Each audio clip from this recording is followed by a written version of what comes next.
இன்னும் கொஞ்ச நேரத்தில் தமிழ்நாட்டோட கேம் சேஞ்சர் யாரு, தமிழ்நாட்டில் அடுத்து யார் ஆட்சி அமைக்க போறாரு அப்படிங்கிற ரிசல்ட் வந்து தெரிஞ்சிடும்.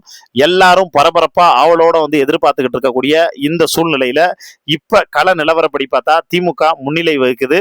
அதுக்கப்புறம் அதிமுக, மூணாவதா விஜயனுடைய கட்சி தாவேகா. சீமான் இவங்கெல்லாம் இப்போதைக்கு வந்து லிஸ்ட்ல எதுவுமே வந்து வரல அப்படிங்கிற தகவல் இப்போதைய நிலவரப்படி. அதே மாதிரி விஜய் வந்து திருச்சி தொகுதியில பின்னடைவு அடைஞ்சிருக்காரு.